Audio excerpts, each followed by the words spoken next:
Okay, hello everybody. I am here with Lynette Strickland, Randy Williams, and Jay Vaunado. We are going to talk to you today about getting into graduate school. So Jay is a current genetic counseling student.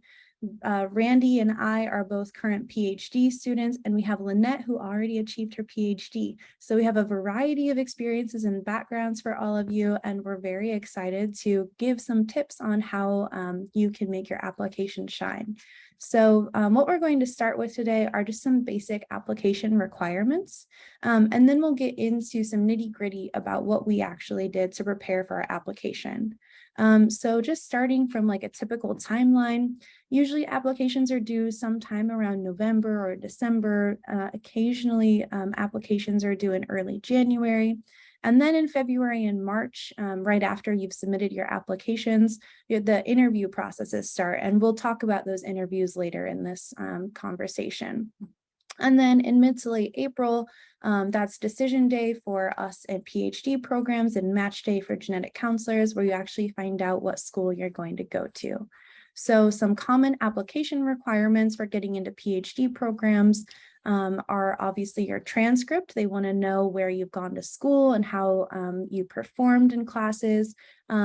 Schools typically don't have a GPA requirement. They may have a GPA requirement, but it varies dramatically from school to school. And me personally, I did not have the greatest GPA. So don't count yourself out of a PhD program just because your undergrad GPA was a little bit low. They often require that you have a bachelor's degree, but not a master's in the United States. There are sometimes standardized test scores that they ask for. So the GRE is actually phasing out, I think. Most schools don't actually require it anymore. It's often optional. And then there's the TOEFL, which is for people who don't speak English as their first language. So if you're an international student, you need to make sure that you have that as well. The next item is a CV or a curriculum vitae, and that's basically the same as a resume, but tailored for academic experiences. You need letters of recommendation, and we'll talk thoroughly about letters of recommendation in a little bit. You also need to prepare an application statement. So that often is a personal statement, but sometimes schools will also ask for diversity or research statements, or I've even seen other ones where they ask you to write like a statement of resilience, where you talk about like how you've gotten through difficult times in your life. And then the last thing are application fees. They vary from school to school, but usually programs do have application fee waivers, so be sure to check those out as well. The next slide is about common application requirements for genetic counseling programs. Jay, do you want to talk about those since you're actually a student in a genetic counseling program? Absolutely, yeah, that sounds like me. So for genetic counseling, every student is going to sign up for the NMS match, and the NMS matching system or services, excuse me, a third-party organization that gets kind of more involved the further through the process that you go in terms of being or in terms of applying to genetic counseling programs. So before you do any of your application stuff, you'll sign up for the NMS match. And then after signing up, you will get a number or unique ID that they're going to ask you to put on all your application materials, just so that they can double check who you are and cross-reference it. And then once you're finished with interviews, they will use that NMS ID to start handing you out places that you rank in the matching system. And of course, we're going to talk more about that as we continue to go through the talk. But as far as the actual program requirements go, those are also kind of in this weird changing state compared to, or I guess, just like PhD programs, it sounds like so far. As far as official transcript, they want to know where you went. They want every transcript from every school that you attended. So I did a genetics course, not at my primary university. They asked for that too. Obviously, genetics is important. They want to know what grade you got, where, when. For your GPA requirement, that's also going to vary. It used to be kind of a 3.0 minimum, but that also seems to be going away. Just because your GPA is not 3.0 or above doesn't mean that you can't be a successful student. In fact, I think it is to your benefit to talk about those things in other parts of your application, if that is the case.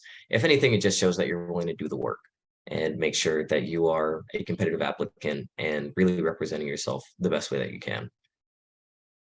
For the GRE, that is also kind of going away. There have been conversations about whether or not it is a real indicator of how well a student is going to do in the actual program. I will say, for students with lower GPAs, they often tend to take the GRE, if only to show that they're, willing to do the work and move forward, as well as try and create some high numbers to kind of show off for the actual application process. Now for the CV and resume, I would say that they're pretty similar to pretty much any other CV and resume that you would submit, other than usually for genetic counseling programs, they'll also ask for relevant coursework. So it used to be that they would ask for you to have taken specific courses, right? But instead of asking for you to take specific courses, there's no longer a specific major that you have to have majored in. It's more so moved to, we want to know that you've taken a writing class. We want to know that you've taken a genetics class. And we are interested in finding out if you have done any kind of advocacy work or done any shadowing or otherwise listening to genetic counseling resources. For the personal statement, we're going to talk more about that later. And for the letters of recommendation, also important. It's usually between 2 and 4. Most schools will land on 3. And again, learning about genetic counseling, just showing that you're interested in genetic counseling, that you know what you're getting yourself into. And then we're also going to talk about interviews, as that can vary a lot between PhDs and genetic counseling programs. So I think a common question that prospective genetic counseling students have, or what are some ways that they can gain exposure to genetic counseling? And do you actually list those on your CV? Yes, you do list those on your CV. That's a great question. And shadowing is definitely kind of the number one thing that people think of when they think, oh, getting exposure to genetic counseling, I should go see a genetic counselor. Unfortunately, it is not always that easy. I remember when I was applying during the pandemic, it became very difficult.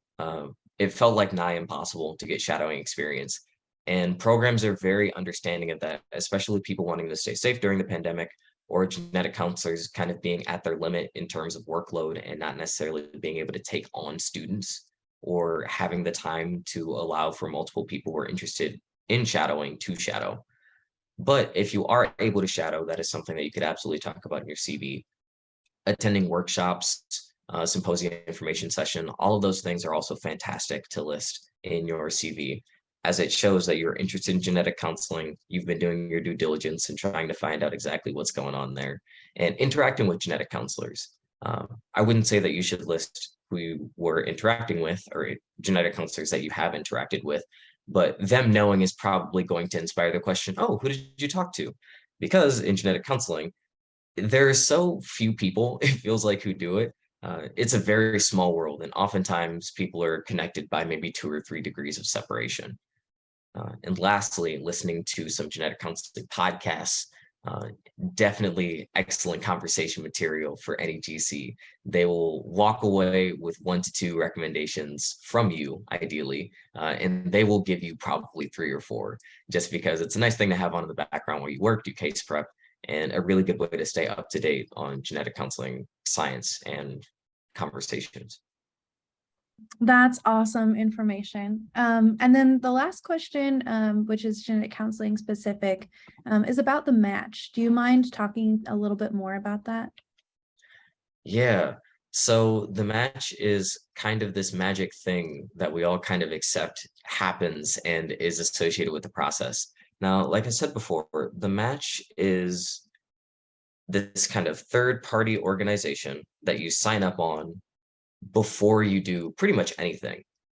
And then after you do interviews, you are going to rank the university tracks that you have available to you.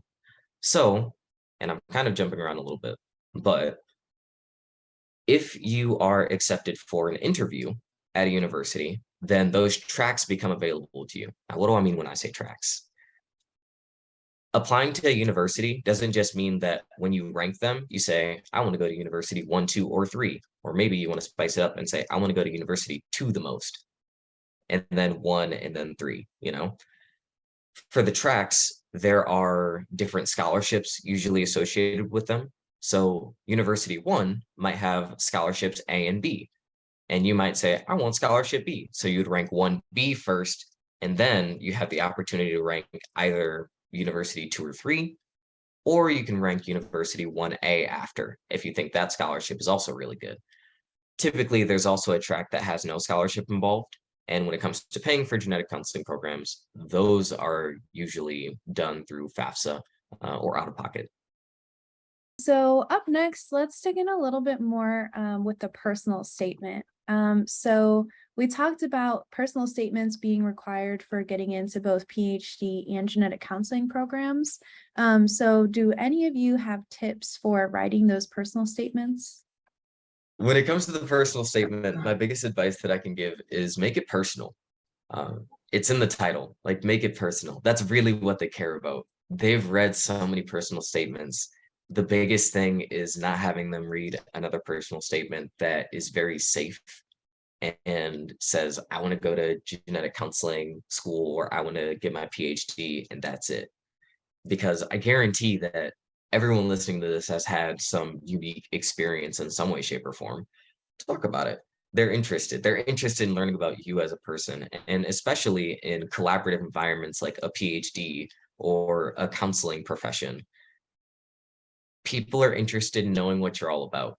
So when you make that personal statement, making it personal, also using things like writing centers on campus, definitely an underrated resource. No one's going to shame you for needing help writing something. I like to say that I do science, not writing. So going to the appropriate avenues to achieve success is definitely within your best interest. Yeah, that's definitely great advice. I think writing centers do not get utilized as often as they should be. For me, I think some of the strongest personal statements, or those that really stand out, is when you can like interweave your personal story with like your academic interests. So I think we all have like a story or that moment where you realize like this is the path for you, whether it be genetic counseling or a master's or a PhD program.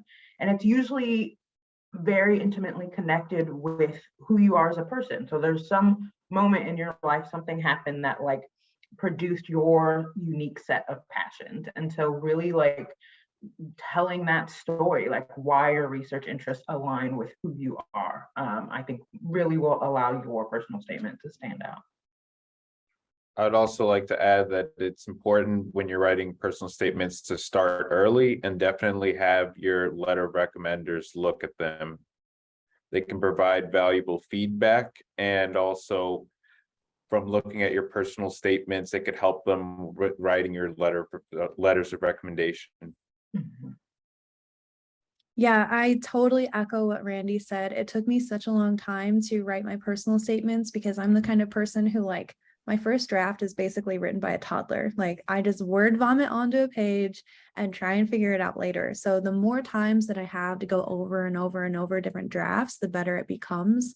And then exactly what Randy said, I also send my personal statement, or I sent all of my personal statements to everybody writing a letter for me, because I wanted them to sort of like highlight some different things that I could put in the personal statement, or even experiences I had with them that didn't get into the personal statement, but they could bring out in the letter. So the people who are reading these, like Jay and Lynette emphasized too, are trying to see you as a holistic person, and they can't do that by just looking at your transcript. Like this is your time to shine. So really make your story the highlight of your personal statement.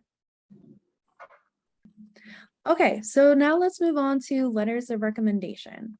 So just to give some general overview of letters of recommendation for programs, most programs typically require 2 to 4 letters of recommendation. And some examples of people to ask can be your research advisors. So I know a lot of times in science, as an undergraduate, you may not be directly mentored by a PI. Instead, there's somebody else in the lab who's your more direct mentor. And you can have one letter of recommendation that's actually written by your direct mentor, but signed by both them and your PI. And I personally have done that for almost every letter of recommendation. Other people who would be good are course professors, professional mentors, And then for genetic counseling students, like Jay was talking about earlier, letters from a genetic counselor are awesome because the genetic counseling field is small and often programs will know of or know the genetic counselor you're getting a letter from, but they're certainly not required. So those are just some general guidelines, but did any of you panelists have more that you wanted to say about letters? Yeah, I wanted to add one comment.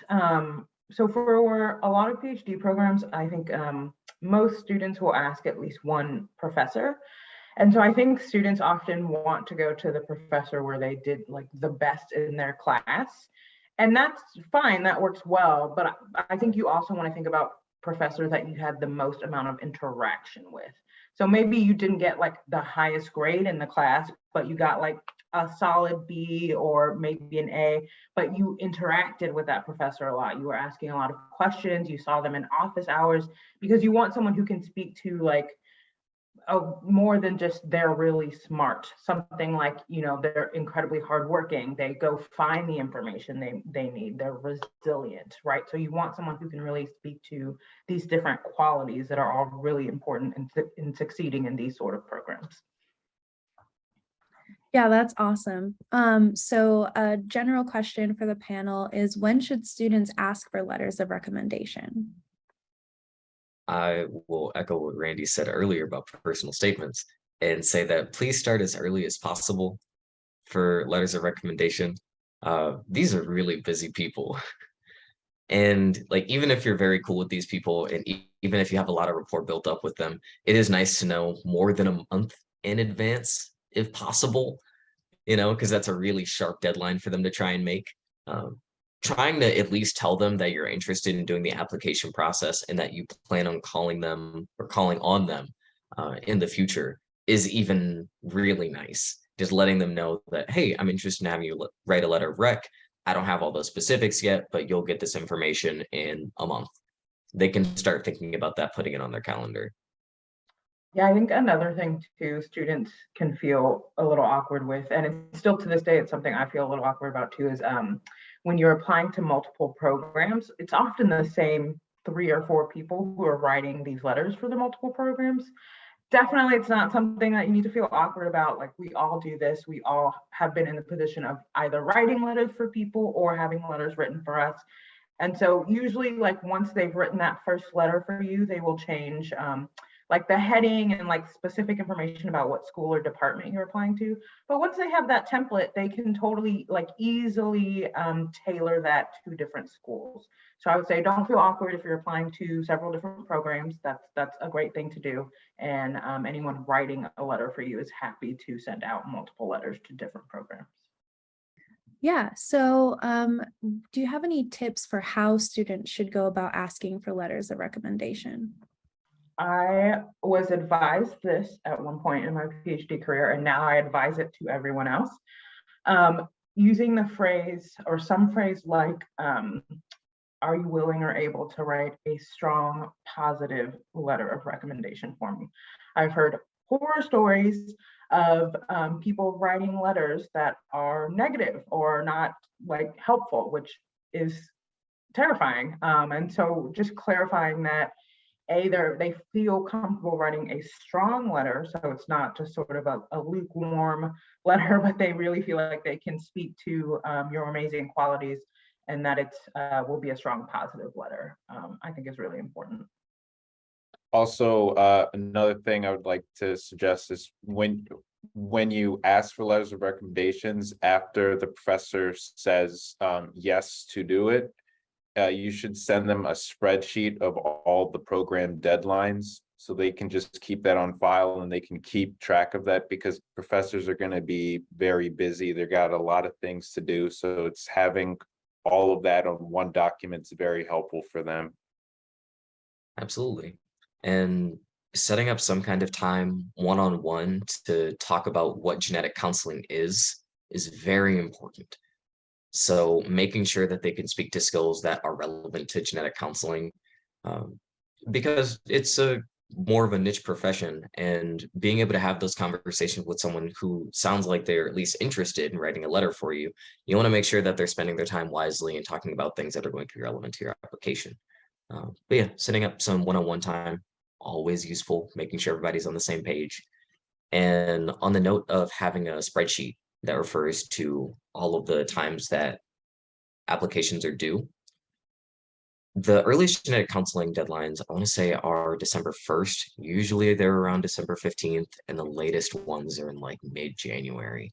So having things like letters of recommendation sorted before like Thanksgiving, usually a good bet, just so you don't have to think about it on Thanksgiving.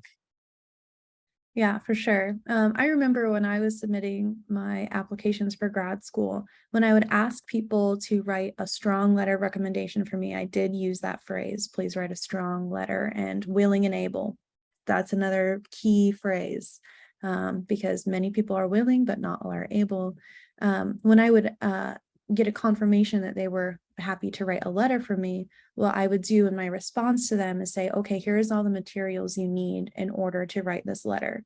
So I tried to have a finished draft of my application ready for them to go, just like I said earlier, so that they can highlight things that they may see in me that I don't see in myself, and that can come out in the letter. And then also the spreadsheet, definitely tell them all of the deadlines and the timelines that they need to have things done by, because it's up to them to submit the letters. They don't send the letter to you and then you upload all of this together. It's 100% on them to make sure that they're staying on time. And so anything that you can do to make that easier on them is going to make it more likely that you have a good letter. Okay, so next let's talk about interviews. I think interviews differ for graduate PhD and graduate genetic counseling programs. So just to start with the PhD programs,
So for genetic counseling, before the pandemic, it was more so that people would be invited to the university, although the university, excuse me, didn't pay for it. Now, after the pandemic, the modality of interviews has pretty much entirely shifted to online, with only a few universities this year offering in-person interviews. And it seems like for the most part, it's going to stay online. I double checked with my program director before this talk to ask her what it seemed like the trajectory was. Her opinions were that things are probably going to stay the same. Now, for the actual interviews themselves, these are conducted by individuals who are involved with genetic counseling in some capacity, but they might not always be genetic counselors. And I say that because even though usually it is a genetic counselor, I think I had a couple of interviews with people who were maybe doctors, or an interview with a person who is heavily involved with bioethics or on the bioethics board. So people who are going to be involved with genetic counselors in one way, shape, or form are also probably going to be involved in the interview and selection process. And similarly to having lunch with different faculty members, normally online, there's usually a happy hour or lunch with current students to kind of just talk about the program, get a feel for them. And I have been on both sides of that now, very fortunate to be able to do that. And it's a really good time, I think, on either side to just see what people are doing on either interview day or like the night before for a happy hour, what questions they come with, all kinds of things. And normally, those kinds of questions make us perk our ears up and say, wow, that's stuff that we should be thinking about too. So it's never a bad time to put your best foot forward, even in these situations where you're just having lunch with people and getting to know them. yeah, totally. I completely agree. So a general question for the panel is, what are interviews like and how should prospective students prepare for them? Interviews for genetic counseling are normally like a weekend. So once you are invited to do an interview with genetic counseling, they will say, okay, select one of these 4 weekends that you would like to do interviews with or interviews on that day. So maybe on Friday evening, they'll say, oh, we're doing a happy hour, like 9 p.m. EST. See you there. And then the day after, they'll do the actual interviews from, let's say, like 10 to 4 or something. That's a long interview day, for example. Sometimes they're only 4 hours long. It just depends on how many people you're meeting with. Usually, when they invite you for an interview day, they will also send out who's going to be interviewing you, or who you're going to be interviewing with, more accurately. And from there, you can use that information to kind of prepare some questions ahead of time. Highly recommend looking into individuals that you're going to be interviewing with before you interview with them. And that goes for pretty much everything, not just genetic counseling. Knowing who you're going to be talking to is always really nice. For example, I was a student athlete in undergrad, and it was always really cool to see that there are other student athlete genetic counselors and getting to talk to them about it. A lot of the time, they kind of anticipate you to have looked into them already. And sometimes that'll also inform the kind of questions that you can ask them. Like, hey, what was it like going straight from undergrad into genetic counseling school? Was that hard? I'm thinking about doing that too. Do you regret it? And having open conversations like that. But interviews for genetic counseling school, they are always really nice. The genetic counselors are always really conversational. And it's a really good opportunity for you to ask questions about the program, but also say, please come in with questions. They always love when you ask questions. It shows that you're really thinking about imagining yourself at the school. Yeah, that's super great advice. That's one of the things I was going to say is I think people expect that they will be quizzed and questioned the whole time. And so people often don't prepare their own questions. And some of the best interviews that I've seen or like have been a part of are those interviews where the prospective students have several questions prepared for potential mentors, for graduate students, for students who have already graduated. So they just have questions for all of the different people that they'll be meeting. For PhD programs, I think interviews can vary a little bit. So I know like larger schools, so like where I did my graduate work, we have like an interview or preview weekend. And so it's one weekend, and most labs who are recruiting students will ask any of the students to come that particular weekend. And there are events prepared. We usually would do like a graduate research symposium, lots of dinners and lunches and things like that. I think at smaller schools, it will often be more tailored to the individual student coming to interview. So this might happen like for several weekends throughout the months of January and February. And again, you'll just be meeting with faculty, graduate students, potentially even undergraduate students. And so I think having questions prepared is super, super important. And yeah, just sort of being willing to talk about yourself and figure out like if this situation is going to be the best for you as well, because that's part of what you want to figure out is like, can you envision yourself there if you're doing a PhD for 5 to 7 years? So I think that's super important. And making sure you'll have a mentor. So for a lot of like organismal genetics programs, you will already have someone in mind who you're interviewing with. And so making sure that that person is going to be a really good like mentor and advocate for you is super important. I'd also like to add that for interviews, it's important to have questions. I would also absolutely add on to that. It's very important to have questions, but also if you know in advance who you're going to interview with, it's important to have at least 2 or 3 questions specifically about that person you're interviewing, whether it's about their research, it's about their lab. It's just to show that you're interested in their work and what they're doing.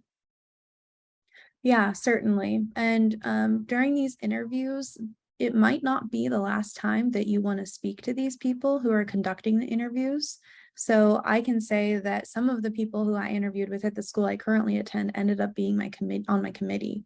So that was really just like the start of a longer term relationship.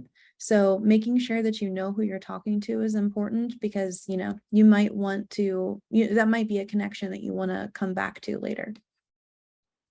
Another thing I would want to say is that it's important after you do interviews to remember to send thank you letters to everyone you've interviewed with to just make a good impression.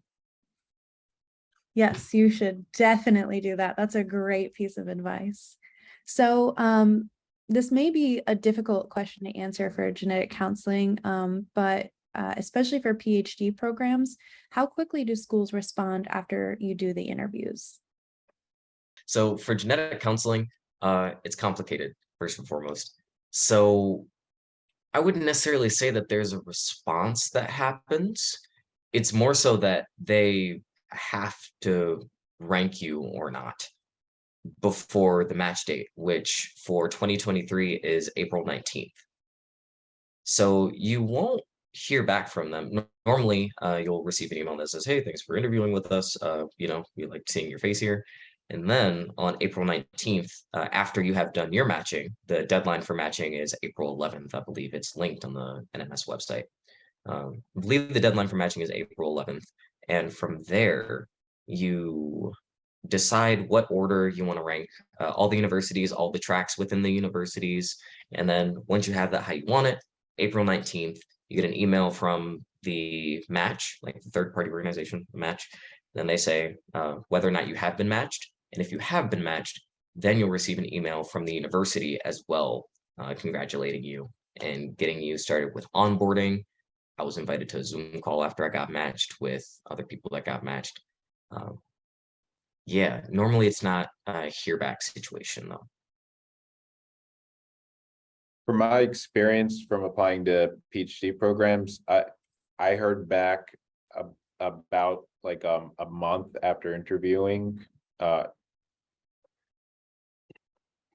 So honestly, it varies from like program to program how long it takes.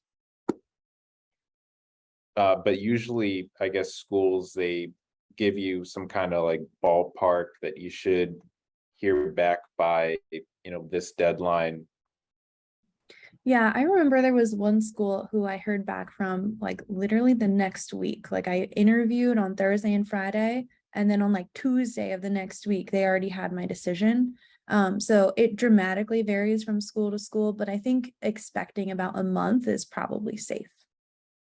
Yeah, I definitely agree. It can vary so much. And so if you're interested in like organismal genetics and genomics, so you'll probably be applying to like an evolution department. Typically, you are applying to work with a specific faculty member who you've already been in contact with, in best case scenario, starting about this time of the year, September, and then you're working with them on your application to submit to the department. And so it can vary so much. It varies on perhaps like whether you have your own funding. So if you have something like an NSF-GRFP and you've been in contact with someone, you know, it's far more likely that like you would end up getting into that department because you have your own funding. So like, for instance, I've known mentors who have told the people that they were recruiting that weekend, like, you know, we have funding for you. You seem great. We really want to work with you. Like, for all intents and purposes, you will be accepted into the program. And so it just varies so much. There is usually some like a more formal letter that will come up, I would say about a month, usually by mid-April. The more formal aspect of it has been set up. So yeah, I agree with everyone. It just varies so much. So Lynette, you're bringing up a good point about applying directly to departments. There are a couple of different places that you can apply to get into a PhD program. And one is just directly to the department you're interested in. So, you know, you may know, oh, I want to do genetics and only genetics, so I'm going to directly apply to the Department of Genetics. But there are also umbrella programs. So did any of you apply to one of these more like general biological sciences programs? So I applied to, so like my specific department was the Department of Evolution, Ecology, and Behavior. And so that is, I think, kind of more of a general program. And then it varied so much in like what student projects actually looked like, what individual labs looked like. And so, yeah, so that's how I applied. Essentially, I identified a mentor who, and that's the department they were in. And so I was in contact with that person. And then my application went directly to the department. So that's how it works. I think for most sort of like if you're doing evolution, most departments will work in that way. So right now I'm doing a PhD in biostatistics, and I applied to programs directly in biostatistics, and I was just selecting my schools based off of programs that had professors that were fairly strong with doing work in genomics within that department or within that field. Yeah, and it sounds like Lynette and Randy, you really knew what you wanted to do when you were coming to grad school. I, on the other hand, could not say I was so lucky. I am the kind of person who just loves biology in general. So I was only applying to umbrella programs, actually. So I currently go to UNC and I applied to the Biological and Biosciences program, BBSP. And within BBSP, there are like a lot of different departments that range from like pathology and translational biology to computational or genetics. So you can, join under this like really large general thing. And then for the first year, you belong to the umbrella program at like the School of Medicine. And then at the end of your first year, you commit to a specific department after you've identified what lab you want to join. And that gives a lot of freedom because the mentor that you're particularly interested in may not belong to the exact department that you're applying for. And so going through umbrella programs just gives you a lot more flexibility with finding exactly what you want to do, or in my case, helping you develop what exactly you want to do once you've gotten there. Okay, so some closing questions here. The first is just very general. Do you have any words of advice on the application process in general that we haven't already covered? Start early. That would be my biggest piece of advice. It's just start, around August or September, even in the summer if you are able to and have the time. Like a lot of those things, like the personal statement, the statement of interest, a lot of those things you can start working on before you've necessarily identified a specific program or mentor. And so that would be my biggest piece of advice. And then have people also have people edit it, people that you trust, your mentors or people involved in your undergraduate work, have people look those statements over and give you edits and feedback. I would say take care of yourself. Applying to anything while you're doing something else is always going to be difficult. And applying to grad school while you're doing undergrad, or applying to a PhD program while you're doing undergrad or working is no exception. It's going to be hard, but giving yourself a lot of time and giving yourself a lot of space to understand that what you're doing is a lot. It's always really important. And taking time to just be mindful and practice wellness and make sure that you're treating yourself okay while you're doing all this hard stuff is always going to be helpful, especially while you're doing a lot of things like interviews where that might inspire a lot of self-critique, and making sure that any of the no's that you might hear throughout science aren't reflections of your self-worth. And a lot of times they genuinely do have a lot of excellent people applying, and that it's just a matter of when the application happened, and that there's a very good chance that you could get in the year after and not to give up. So my advice would be don't give up if you don't get in the first time, especially with like genetic counseling programs where there's so few slots available. It's honestly not even likely that you will get accepted the first time that you apply. And it's not uncommon for people to be reapplying for a second or even a third year. So just because you got a no the first time doesn't mean it's a no permanently. And I also will say get comfortable with hearing no in science, because that's just something that happens pretty often. But science is also about resilience. And so not giving up, even though you've been told no, is a demonstration of that. So our last question is, once again, quite general, but do you have any resources that prospective students should know about? One resource that I would suggest, and this is, hear me out on this, is Twitter. So using Twitter to follow academics is a great resource. That's usually where people, like if a PI has funding and is looking for a master's or PhD student, often they will advertise on Twitter because it's just such a great network and it can reach so many different people. So using Twitter to follow like PIs, PhD students, anyone sort of in the academic realm where you want to be or envision yourself or want to get more information about is really like, it's been such a great resource for me. It's where like I've learned about so many jobs. And so I highly recommend Twitter. For me, a very useful resource was this nonprofit organization, Cientifico Latino. Especially their GSMI program, though they're not running that this year, they'll start up eventually, but I was involved in that, and that resource was very helpful, very instrumental in helping me apply for PhD programs. Definitely recommend it, and also check their webpage. They have so many resources. They have templates for personal statements, research statements, applying for NSF GURP, and other fellowships as well, and like a lot of good advice. And also check on YouTube. They have videos on just talking about the application process like we're doing right now. Those are great resources. I would also just like to add Black in Genetics. We're a community of a lot of geneticists who are already professionals in this space, and we're very nice. So if you want to reach out to them, I'm sure that there are people who are willing to share their application materials with you. And then just to give a resource for the genetic counseling students, there's a new initiative in the genetic counseling world called Golden. And Golden is an organization that's dedicated to diversifying the genetic counseling space by giving support to prospective Black students who are wanting to become genetic counselors. So they have lots of workshops and programming throughout the year that help you prepare your genetic counseling application. For genetic counseling, piggybacking off of Golden, there's also MGPN. So the minority genetics, that's not Minority good. Genetics Professionals Minority Genetic Professional Network. That's the one. Thank you. Boy, howdy, I'm gonna get revoked. Minority Genetics Professionals Network. So MGPN is really cool. They've got a lot of stuff going on Slack, and a lot of people who are really active in just having conversations about pretty much anything under the sun when it comes to being genetics or being a minority.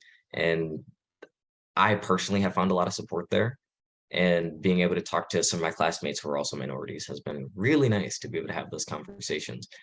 They'll also share recommended readings that they feel like is pertinent. You'll also find a lot of podcasts on the NSGC website. Highly recommend, National Society of Genetic Counselors. They've just got a backlog of tons of podcasts. I think they're on Spotify and Apple Music and all kinds of places that you can find podcasts. But yeah, tons of stuff for genetic counselors. Really, all you got to do is try and find it, and it will jump out at you. We definitely want more. So apply. Thank you all so much for sharing your wisdom, your resources, and your tips and tricks for getting into graduate programs. We are looking forward to the rest of Big Week, so we'll see you on Twitter.